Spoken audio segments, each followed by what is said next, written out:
श्री स्वामी समर्थ. जय जय Swami Samarth. Shri Gurudev Datta. Wow सीमा या चॅनलमध्ये तुम्हा सगळ्यांचं अगदी मनापासून स्वागत आहे.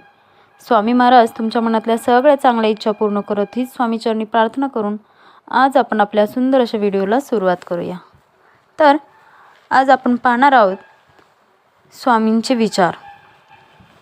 स्वामींचे असे काही 7 विचार आहेत.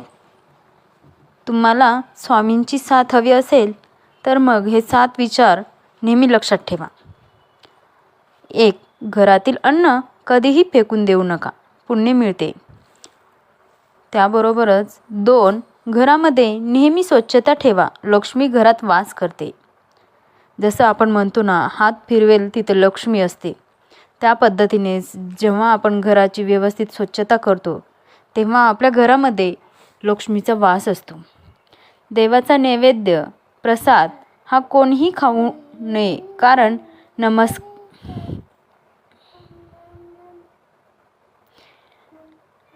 प्रत्येकजण आजचा माणूस हा स्वतःच्या परिवारासाठी आणि फक्त स्वतःच्या कुटुंबासाठीच परमेश्वराकडे काही ना काहीतरी मागत असतो. तसेच अनेक प्रकारची व्रतवैकल्ये करत असतो आणि संपत्ती, वैभव, पैसा, आरोग्य, सुख, समाधान मिळण्यासाठी परमेश्वरांचा नितांत धावा करतो. अशा कितीतरी व्यक्ती आहेत ज्या परमेश्वरांची भक्ती कमी आणि मागणी जास्त करत असतात. अशी व्यक्ती, देवा माझे भले कर, देवा माझ्या कुटुंबाला, मला आणि माझ्या मुलांना कोणाचीही दृष्ट लागू नये, असेच मागणे परमेश्वराकडे मागत असतात. मैत्रिणींनो, जर पाहूया त्या 7 कोणत्या गोष्टी आहेत ज्या आपण जीवनामध्ये लक्षात ठेवायला हव्यात. 1. आपल्या मनात परमेश्वरांची भक्ती ही नेहमी निस्वार्थ असावी, कारण कुठलीही अपेक्षा ठेवून केलेली भक्ती ही फळाला येत नाही, ती फळ नाही देत. आपण पाहतो अनेक संत होऊन गेले आणि त्यांचे आजही नाव आहे. त्यांची भक्ती ही निस्वार्थ होती आणि त्यांनी स्वतःसाठी कधीच काही मागितले नाही. तसेच त्या महान संतांची स्वतःच्या परिवारासाठी देखील काहीच मागितले नाही. सदैव त्यांनी जनकल्याणासाठी काम केले, अनेक त्याग केले आणि परमेश्वरानेही त्यांना न मागताच सर्व काही दिले. त्याचप्रमाणे आपली भक्ती देखील निस्वार्थ असावी. मग बघा, परमेश्वरही आपल्याला न मागता देईल. 2. देवाचा नैवेद्याचा प्रसाद हा नेहमी इतर सर्वांना वाटूनच आपण ग्रहण केला पाहिजे. परमेश्वराचा प्रसाद हा नेहमी पवित्र असतो. मग त्या नैवेद्याचा प्रसाद ग्रहण केल्यामुळे अनेक जणांचे दुःख कमी व्हायला मदत होते. त्याकरिता जे कोणी उपस्थित असतील त्यांना प्रसाद मिळायलाच पाहिजे, जेणेकरून सर्वांची दुःख कमी होतील आणि आपल्यालाही पुण्यांचा वाटा मिळेल. 3. घरातील अन्न कधीही वाया घालू नका, कारण आपण फार नशिबान आहोत की आपल्याला 2 वेळचे जेवण अन्न तरी मिळते. परंतु आपल्या अवतीभोवती असे अनेक गरीब आहेत की ज्यांना 2 वेळचे अन्न सोडा, पण एका वेळेचं अन्नसुद्धा मिळत नाही. त्यामुळे नेहमी आपण अन्नाचा आदर केलाच पाहिजे. आपल्या घरात जर अन्न उरले असेल तर ते अन्न न फेकता कोणाच्या तरी मुखी गेलेले बरे, हे खूप चांगले होईल आणि त्यामुळे आपल्याला पुण्यही मिळेल आणि आत्मशांतीही मिळेल.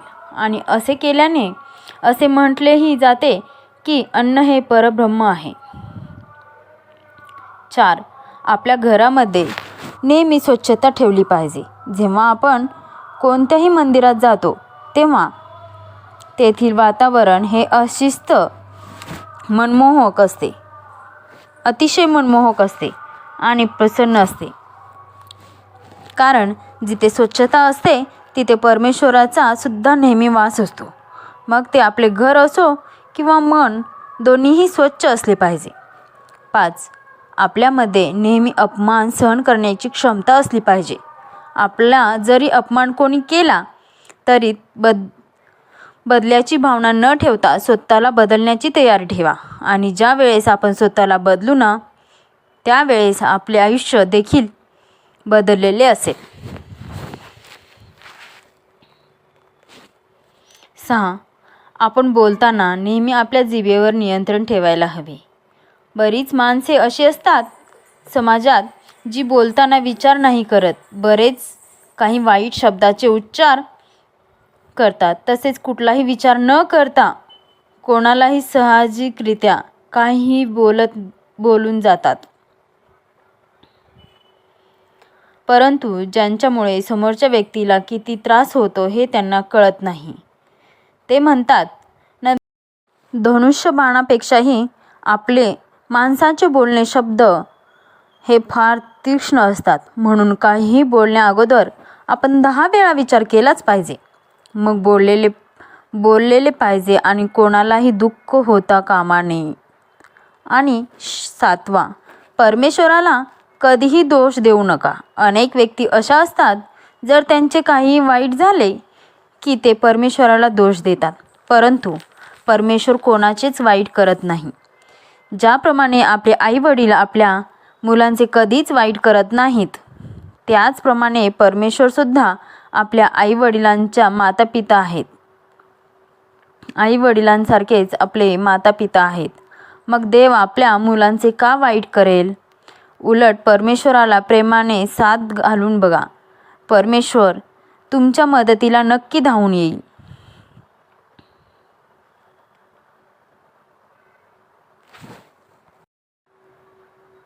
म्हणून श्री स्वामी समर्थ म्हणतात की भिवू नकोस, मी तुझ्या पाठीशी आहे.